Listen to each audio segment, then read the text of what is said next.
Your body is ready to make breast milk when you are about 16 weeks pregnant. Breast milk production isn't signaled until baby is born, though. Once your placenta is delivered, you're going to have a dramatic drop-off of your progesterone levels and a slow increase of your prolactin levels. With that progesterone levels dropping, that signals to your brain that all the light switches are turned on and your body is ready to make milk. Those first few days of colostrum are driven by your endocrine system, whereas after your mature milk comes in, it's driven by an autocrine system. Your autocrine system, which is the law of supply and demand, is governed by FIL, which is feedback inhibitor of lactation.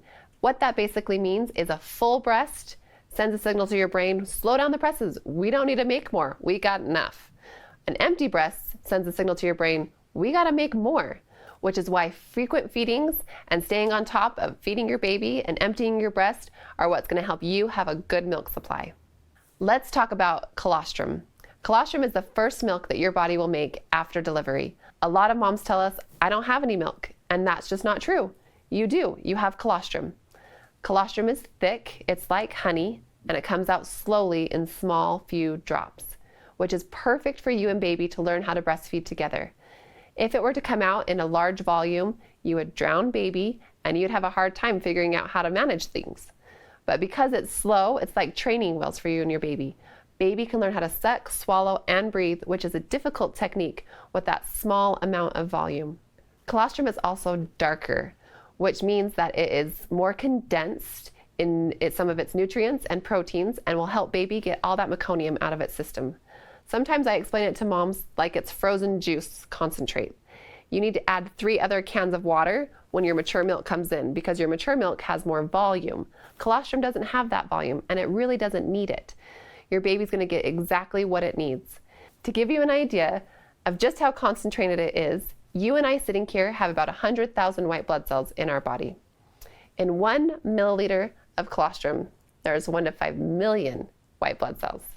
To give you an idea of just how small that is, in 1 teaspoon, you can fit 5 milliliters. That is a super high concentrated amount of white blood cells to help your baby give that passive immunity and help decrease inflammation in their system. Breast milk is a complex living fluid and your body makes exactly what your baby needs.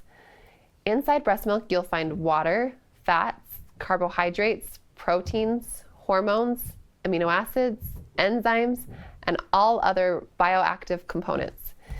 Breast milk is always and constantly changing. It can change from feeding to feeding and from day to night. Your body will make the perfect nutrition for your baby when it needs it. Here's a picture that was sent to us from a mother that was tandem feeding her newborn and toddler. Her toddler got sick, and so she decided to keep them on separate sides for nursing. After nursing for a day, she pumped out some milk to store. She was really surprised to see 2 different colors of milk for her babies. One side fed the sick baby extra enriched milk and more antibodies that baby needed to fight off the infection that it was struggling through. The other side took care of the well baby in the way that it needed.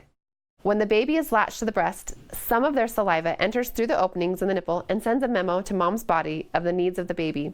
The amazing thing is that these changes are taking place without you knowing it. Your body will adjust your milk to meet the specific needs of your baby.